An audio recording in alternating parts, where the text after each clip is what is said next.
A graça e a paz do Senhor Jesus para todos os irmãos, irmãs, famílias brasileiras.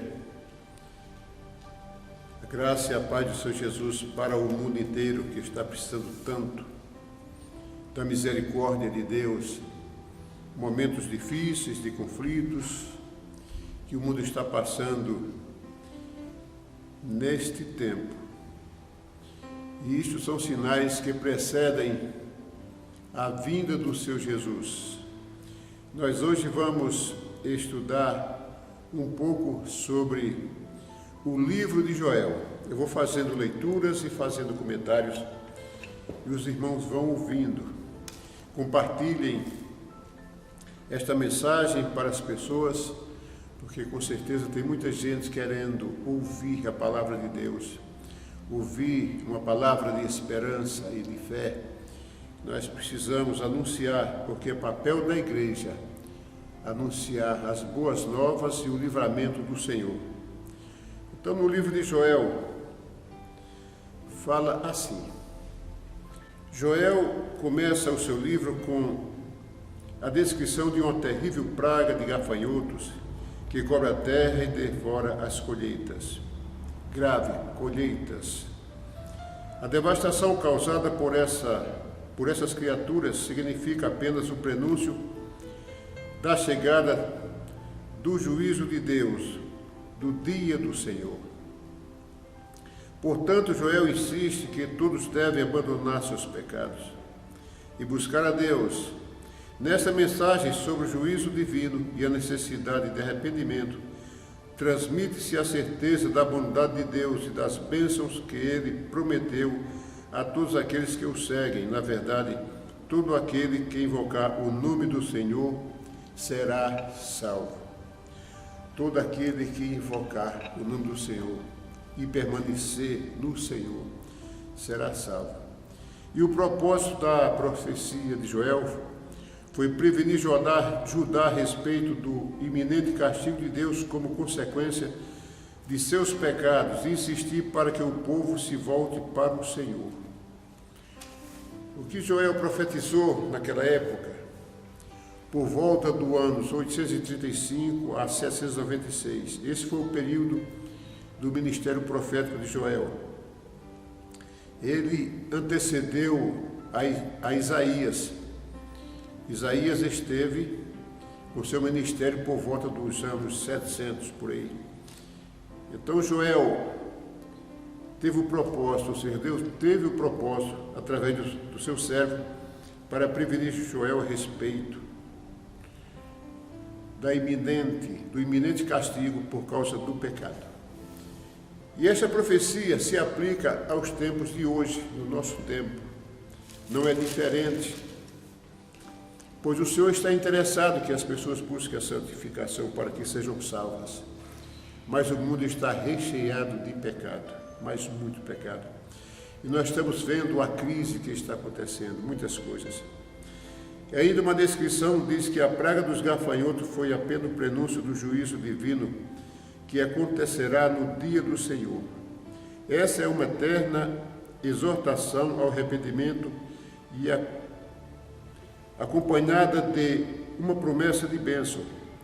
Da mesma forma que as pessoas tiveram que enfrentar a tragédia da destruição das colheitas, nós também enfrentaremos o trágico julgamento divino se vivermos em pecado. Isso aqui é muito sério, não é? As pessoas estão envolvidas nesta vida por força da influência cultural, relativizando o pecado, pode isso, pode aquilo, e se afastando a cada dia de Deus, corre o risco de, no dia do Senhor, no trono branco, que é após o milênio, ser chamado para prestar contas e, portanto, haverá ali condenação. Deus não tem prazer em castigar o ser humano, mas quando vem o pecado, Deus faz as correções, assim como o pai, quando o filho começa a fazer coisas erradas, o pai logo chama atenção e às vezes corrige mesmo mais severamente, para que o filho tome uma decisão certeira e possa viver bem. E naquele dia, Jesus Cristo se assentará no trono. Aí já não há mais a salvação, porque o período da salvação já passou. Aí o Senhor Jesus será juiz para julgar todo ato pecaminoso do homem que não arrependeu-se e que contrariou e afastou-se do grande Deus. Então são muitos os pecados na terra. Nós temos, como por exemplo, hoje em dia, o aborto, quando é criminoso, planejado, é um crime, é um pecado. Isso irrita o coração de Deus. Nós temos também abundantemente o adultério, que é a violação do corpo, a infidelidade conjugal. Isso contraria a família, contraria o bem, contraria o coração de Deus. Portanto, nós devemos resistir ao pecado. A apostasia, que é o abandono da fé, o afastamento de Deus, é deixar de Deus para viver neste mundo, curtir, viver as coisas temporárias, não sabendo o dia que vai, e mesmo assim não teme nem a morte. Nós temos também hoje a blasfêmia, palavras que insultam a Deus. Nós sabemos que está por aí, nós já vimos na televisão muitas blasfêmias ao Senhor, e Deus é misericordioso, Ele dá oportunidade para a pessoa se arrepender, porque sabe que a blasfêmia de um homem é pura ignorância, estado de ignorância, é um estado de rudez do homem. Ele se coloca nessa posição até para dizer para as pessoas, ou dar a entender que eles têm uma filosofia diferente, que são resistentes à religião e que eles têm ponto de vista separado, e muitas vezes para dizer que é até inteligente, né? Então, é preciso ter muito cuidado, porque o nome do Senhor é para ser adorado. O furto, por exemplo, acontece muito, né? Está por aí. Todo dia roubamento de banco, sabe? É roubo, assalto, de todo jeito. Que é subtração de bens alheios. Isto é pecado diante do Senhor. Está aí a pornografia. Palavras ou material que desperta o sentimento sexual. A pornografia está na televisão, em tudo quanto é lugar. Está relativizada. Mas nós precisamos fugir dessas coisas, porque nosso parâmetro é Deus. Ele é o modelo, Ele é a nossa referência. A soberba, por exemplo, que é orgulho, a altivez, o homem orgulhoso, a mulher orgulhosa, não é, que não tem piedade das pessoas, acha que é o tal, no entanto é uma pessoa comum, orgânica, não é? E qualquer hora pode desaparecer. A avareza, que é apego às riquezas, bem ao dinheiro, briga e mata por causa de dinheiro. A inveja, que é desejo de possuir o que é do outro. A luxúria, o lascívia, que é a sensualidade exagerada que leva o desejo sexual, e outros pecados. Então o pecado está invadindo a terra, mas está contaminando mesmo. Quer ver uma coisa ruim? Se fosse chamado de vírus, seria o pior vírus de toda a existência, porque ele contamina a alma, contamina o espírito, afasta o homem de Deus, e ele bate a porta da nossa imaginação o tempo inteiro. Mas nós precisamos resistir ao pecado. Ele vem e bate, depois ele bate de novo, ele sai batendo até abrir uma janela e penetra na imaginação e começa a modificar o pensamento do homem e começa a adaptar o homem ao pecado. E quando o homem se adapta ao pecado, ele se acomoda ao pecado. E para retirar dali dá trabalho, não é fácil, porque ele está estruturado numa linha de pecado, um entendimento diferente. Mas nós precisamos reservar, resguardar e nos prevenir contra este mal. Em Efésios 6:11, veja o que o apóstolo Paulo escreveu: revestivos de toda a armadura de Deus, revestivos de toda a armadura de Deus, para que possais estar firmes contra as astutas ciladas do diabo. Então, armaduras. Paulo, quando escreveu Efésios 6, ele tomou por base um exército de guerra, e na época era o exército romano. ele apropriou-se do entendimento das estratégias do exército e fez um paralelo para o mundo espiritual e escreveu: revestivos de toda a armadura de Deus. E o seu Deus é o Senhor dos exércitos, né? Por isso que ele escreveu: porque não temos que lutar contra a carne e também contra o sangue, mas sim contra os principados, contra as potestades, contra os príncipes das trevas deste século, contra as hostes espirituais da maldade nos lugares celestes. Então, nós temos uma grande luta com o invisível, com o adversário que é invisível, mas as ações deles estão concretas, estão presentes na terra, que são a lista desses pecados e outros pecados, né? Toda essa contaminação para perturbar a sociedade e afastar de Deus. O propósito do adversário é afastar o homem de Deus, tirar da presença do Senhor, é tirar o prazer de adorar a Deus, é cauterizar a mente e a memória da pessoa para que a palavra não penetre. Mas a função da igreja é divulgar o Evangelho.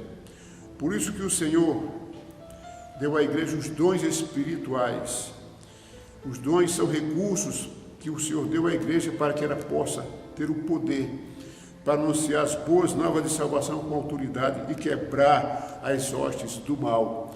Porque se não for assim, fica mais difícil de quebrar. É preciso que a igreja possua essas ferramentas, que são os recursos do Senhor, os dons espirituais, para que a igreja possa se fortalecer. E aí no versículo 14 fala assim: estais, pois, firmes, tendo cingido os vossos lombos com a verdade.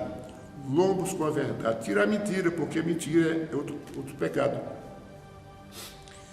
E vestida a couraça da justiça, e calçados os pés na preparação do evangelho da paz.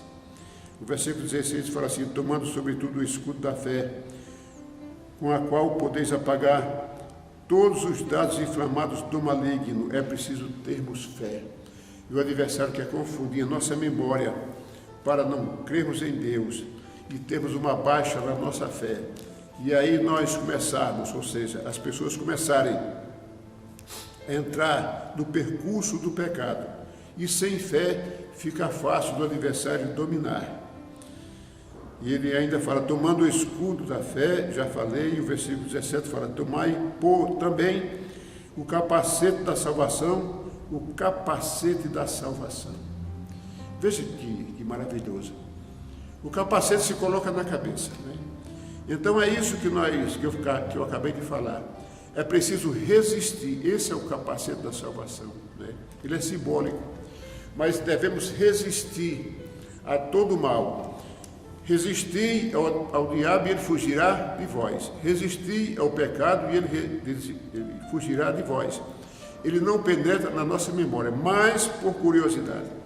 A pessoa às vezes vai dar asas ao pensamento e à imaginação e acaba abrindo uma janela para o adversário penetrar com as suas hostes, com as suas sacolas de lixo, para poder colocar nódoa na mente da pessoa, contaminar. Porque quando o homem contamina a sua memória e faz registros de pecado, quando a pessoa se arrepende, ainda fica lembranças, remotas, mas ficam lembranças. E a pessoa, quando vai dar um testemunho, diz: eu pequei. É porque ficam lembranças. Bom seria que nós não tivéssemos nenhuma lembrança de pecado na nossa memória e termos a mente de Cristo, não é?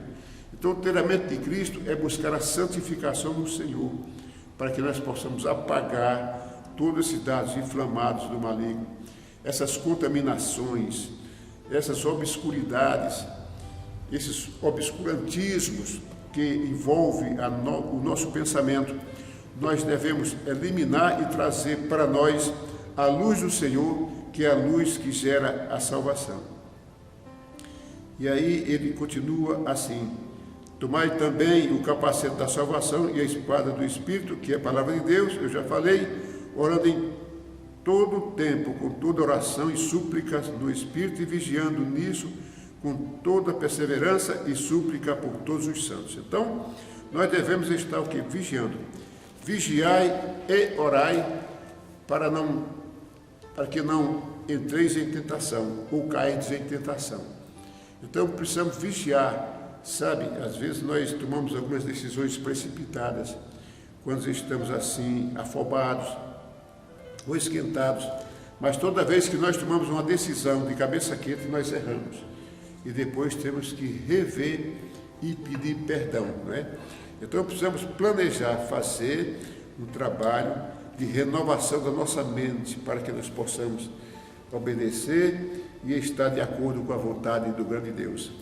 E aí o profeta continua no capítulo 1, versículo 4, diz: olha, haverá uma grande seca, haverá um grande ataque, haverá ataque aos cereais. E ele falou o seguinte: a palavra do Senhor que foi dirigida a Joel, filho de Betuel: ouvi isto, vós anciãos, e escutai todos os moradores da terra. Aconteceu isto com os vossos dias, em vossos dias, ou também nos dias de vossos pais? Fazei sobre isto uma narração a vossos filhos, ou seja, conta para eles, e vossos filhos e a seus filhos e os filhos destes e a outra geração, ou seja, conte, não é, o que aconteceu, o castigo do Senhor, para que o homem possa temer. E ele falou: e o que ficou da lagarta, ou seja, do ataque aos cereais, à vinha, às plantações?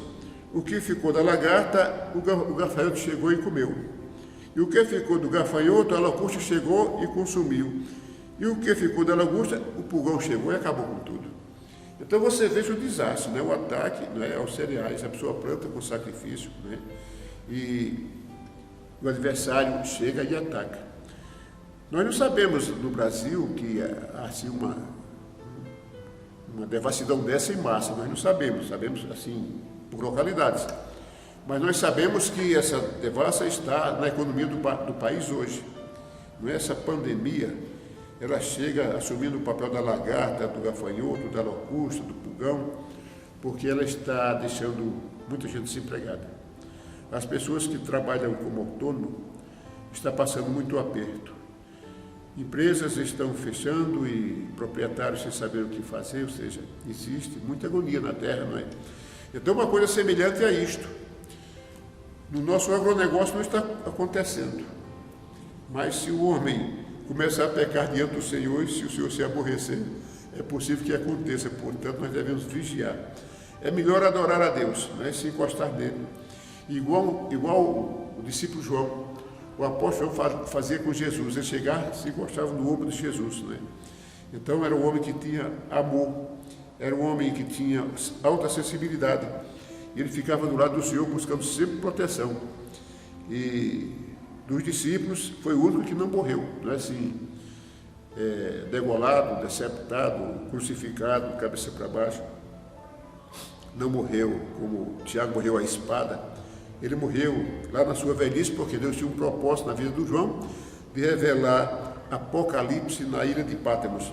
E no versículo 6 o profeta fala assim: porque uma nação subiu sobre a minha terra poderosa e sem número, e os seus dentes são dentes de leão e tem queixadas de um leão velho.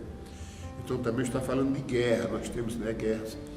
Nós tivemos a Primeira Guerra Mundial, a Segunda, tivemos a Guerra Fria, guerra de todo jeito, guerras e ameaças.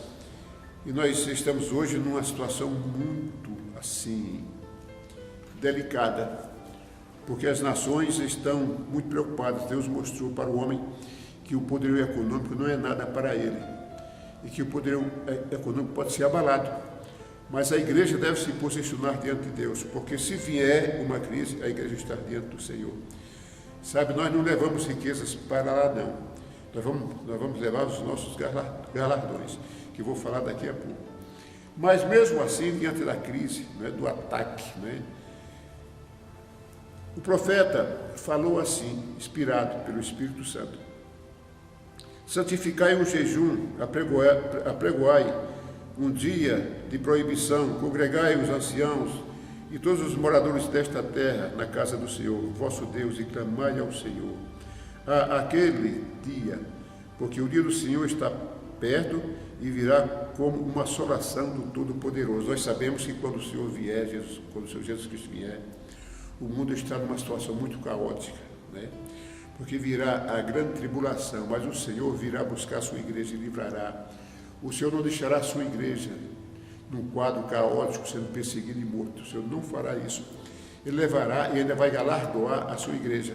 Mas aquele que não ouviu o Senhor, aquele que vivia do pecado, conforme eu falei aqui, esta pessoa permanecerá.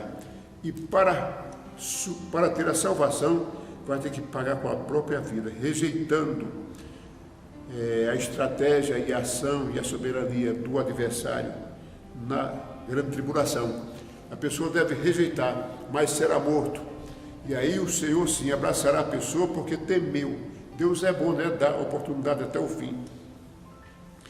E no versículo 2, o profeta fala assim: ainda assim, agora mesmo diz o Senhor, convertei-vos a mim de todo o vosso coração, e isso com jejuns e com choro e com pranto, ou seja, com arrependimento, com alta sensibilidade.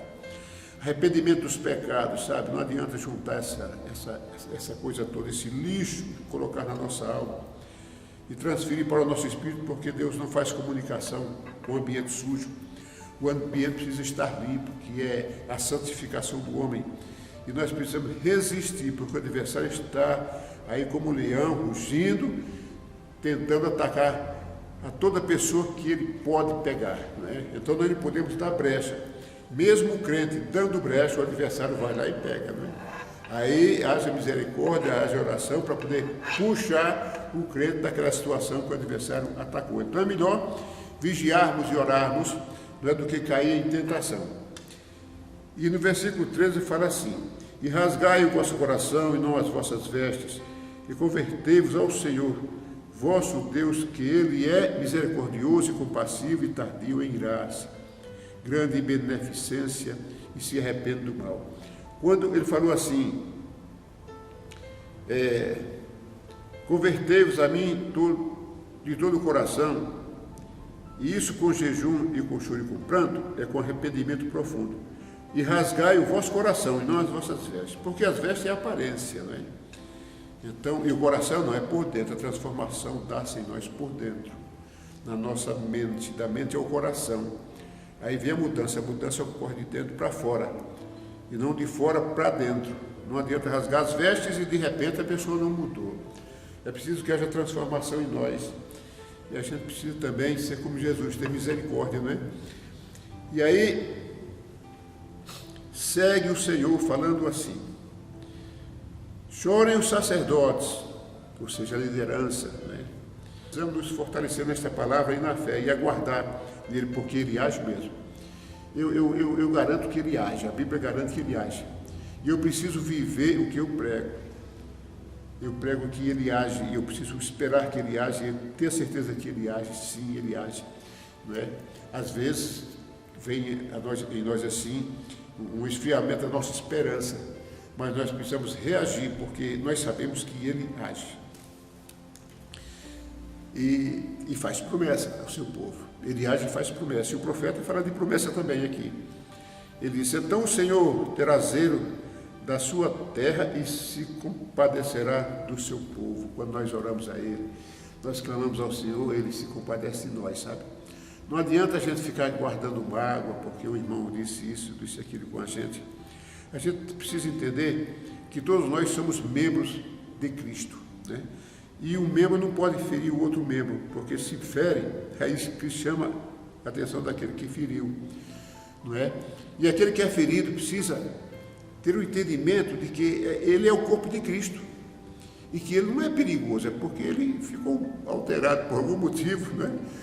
E aí feriu a pessoa. E precisamos entender que ele é o membro do corpo de Cristo, então nós precisamos ter assim a paciência para o Espírito Santo fazer a correção naquele membro, né? Ele faz mesmo. E sem intriga, sem nada, nós precisamos ter a unidade, buscar no Senhor. Às vezes as pessoas brigam na igreja e se separam, um vai para lá, outro sai bufando, outro sai falando mal. Não façam isso, porque não dá certo. Não dá certo porque Deus pode chamar a atenção. Deus dá um tempo para a pessoa se refazer, mas se a pessoa não se refizer, Deus chama atenção, e isso para nós não é bom. Isso estamos correndo um risco, né? De sermos chamados a atenção pelo Senhor. E o versículo 19 fala assim: e o Senhor responderá e dirá ao seu povo: eis que vos envio o trigo, o mosto, o óleo, e deles sereis fartos, e vos não entregarei mais ao opróbrio entre as nações. Então veja que Deus tem a fartura na mão, né? Quando Ele abre a mão, que lança a fartura, ela desce, ela vem. Agora o mundo é diferente, o mundo coloca escassez, né? Escassez, nós sofremos por causa disso. Nós sabemos que teve secas terríveis, né? Houve uma seca no Nordeste em 1877. Meu avô me falou, disse que foi uma seca muito difícil.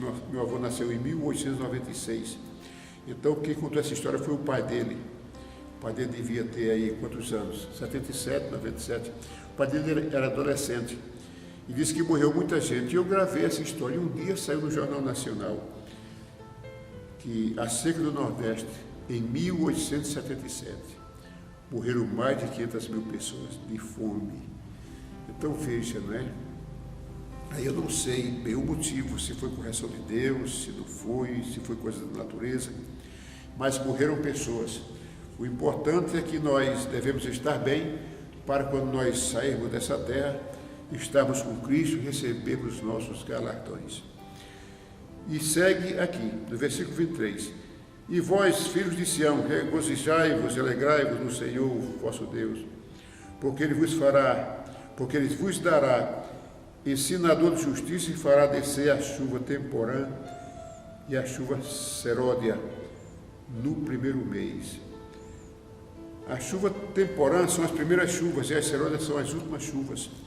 Então Deus é o Senhor que abastece as nações, Deus abastece o seu povo. Nós devemos clamar ao Senhor nesses tempos, misericórdia, Senhor, misericórdia. Nós estamos precisando da misericórdia do Senhor para abastecer a sociedade, famílias sofrendo.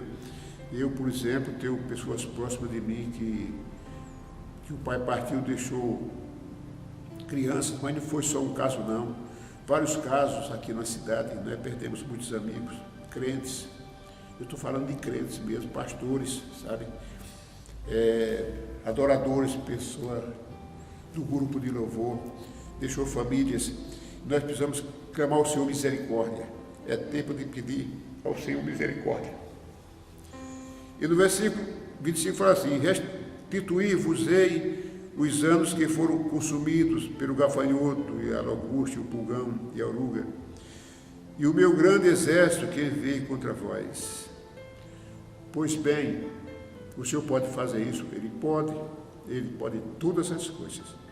Nós estamos servindo aquele que pode todas as coisas, o Senhor. Ele diz: e comereis fartamente, e ficareis satisfeitos, e louvareis o nome do Senhor vosso Deus, que procedeu para convosco maravilhosamente, e o meu povo não será mais envergonhado. Que maravilha isso, né? Que chegue esse tempo para nós, né? Para que nós possamos alcançar. Mas para isso precisamos nos arrepender dos nossos pecados, sabe? Tirar essa coisa de nós, sabe? Tirar a ira, o furor, a revolta, tirar tudo, sabe? Vira a página, sabe? Quando o pecado vem, a gente precisa aprender a virar a página. Quando ele insulta o nosso pensamento, se a gente for conflitar com o pecado, com o nosso pensamento, aí vira uma guerra entre eu e eu, em mim mesmo. E eu não consigo fazer, e vai aumentando, né? E vai buscando outras ramificações. Aí eu preciso usar uma estratégia. Qual é a minha estratégia? Virar a página de vez. Lança fora. Não discuta com ele não, porque aquele pensamento do pecado, ele é colocado, ele não é seu, não foi planejado por você. Então você precisa saber se livrar dele. E o Senhor fala sobre comer fartamente. E o profeta fala do dia do Senhor, né? O dia do Senhor, que maravilha. Ele fala assim: e há de ser que depois derramarei o meu espírito sobre toda a carne. Isso acontecia no dia de Pentecostes, porque no Antigo Testamento, o Espírito falava através de reis, sacerdotes e profetas. O rei Davi, por exemplo, foi usado muito por Deus. Ele até profetizou sobre Jesus Cristo, ele nem sabia, mas o Espírito Santo falou sobre Jesus Cristo através do rei Davi, e o rei Davi escreveu mais de 70 salmos, assim, de forma maravilhosa, que encoraja muito a igreja hoje a caminhar. São salmos extraordinários, Todos são, mas eu estou me referindo ao rei Davi. Então ele disse: vossos filhos e vossas filhas profetizarão, e os vossos velhos terão sonhos, e os vossos jovens terão visões. Eu estou no caso aqui dos vossos velhos terão sonhos, Só tomara que eu comece a sonhar mais, E Deus começa a me revelar através de sonhos. E disse também sobre os servos e sobre as servas: naqueles dias derramarei o meu espírito e mostrarei prodígios no céu e na terra, sangue e fogo e colunas de fumaça. Isso aqui precede, bem próximo da vinda do Senhor Jesus Cristo. De forma que, quando nós partirmos, que o Senhor vier nos buscar a sua igreja, que a igreja toda se reunir no tribunal de Cristo. O tribunal de Cristo não é para julgamento, é para julgar a nossa obra, ou seja, avaliar a nossa obra, ver a obra que tinha consistência, que não tinha consistência, e nos galardoar. E Jesus testará a nossa obra com fogo, não é para julgar, porque a igreja já está salva, E aqui, se queimar, não subsistirá, mas mesmo assim o crente será salvo. Eu costumo dizer assim, que lá terá crente careca. Depois eu explico por quê. Então, os teólogos fizeram um recurso didático para explicar que obras são essas. Aí pensou-se na obra tipo madeira. São os tipos de obras que o crente faz buscando glória humana. Ou seja, ele é crente, teme ao Senhor, invoca o nome do Senhor, mas gosta de ser paparicado, de ser chamado que ele é bênção, e se prevalecer ou se destacar. A Bíblia diz que essa obra é do tipo madeira, ou seja, vai para o fogo e queima. Então não tem galardão. A outra é feno. Feno é capim. Capim queima fácil, Qualquer vento sopra e leva. São as obras que os crentes fazem buscando a glória e a fama. A fama. Eu já vi na televisão, em programa de televisão, crentes, cantores, adoradores, se apresentarem. O apresentador diz: ele é um artista, E o adorador fica quieto para não contrariar o apresentador, porque o apresentador não entende, Mas na verdade ele não é um artista, ele é um servo do Senhor. Mas se ele tomar posse que é um artista, a obra dele será como feno, será queimado, não sobra nada, mas o crente será salvo. E a obra tipo palha são as obras sem firmeza, ou crentes inconstantes. Sabe o crente que vai na igreja e muda para outra, e vai para outra? Aí vai para uma que acha que é mais aquecida no espírito, aí de repente já não é mais, vai para outra também. É o palha, sabe? A palha não tem consistência, não aguenta muito, ela logo apodrece. Se colocar o fogo, ela desaparece, é ligeiro, Então existe, mas o crente será salvo, porque ele teme ao Senhor. Agora, a obra tipo ouro é diferente, Porque o ouro procede de Deus. O ouro são as obras que os crentes fizeram para a glória de Deus. É diferente, Fogo bate, é testado e o fogo brilha. O ouro brilha, Quanto mais queima, mais ele é ouro, não se desfaz. E vai para a purificação, o ouro não se desfaz, porque a obra foi do tipo ouro, do quilate, ouro. Então satisfaz ao Senhor e o Deus vê, Aí Jesus galardoa a sua igreja. Outro dia um pastor pregando disse que naquele dia os crentes receberão uma coroa com seus galardões. E diz que muitos terão muitas pérolas, que é um símbolo do galardão, e outros não tem nenhuma pérola. E ele falou assim: então muitos terão terão vergonha, né? Porque não tem nenhuma pérola. Eu não sei se lá vai ter esse caso de vergonha, mas ele deu um exemplo, né?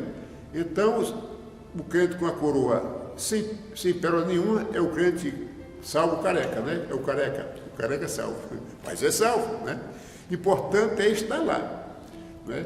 Muita gente fala assim, fulano morreu, que Deus deu um bom lugar para ele. Não existe essa questão de um bom lugar, porque no céu não tem barraco, não tem periferia. O céu é céu, a presença de Deus é luz, e a presença de Deus é garantia, e a presença de Deus é salvação. Portanto, vamos estar firmes no Senhor o tempo inteiro, sabe, fazendo um esforço, não nos desviando dessa palavra, não. Vamos buscar, se vier a fera, nós estamos na presença do Senhor. Se vier o sacrifício, nós estamos na presença do Senhor. Se vier os ataques, nós estamos na presença do Senhor. Sabe, se vier as acusações, nós estamos na presença do Senhor. O importante é estar na presença de Deus, e não fugir dela, porque as coisas desse mundo são temporárias, mas as coisas de Deus são eternas. Fiquem com Deus.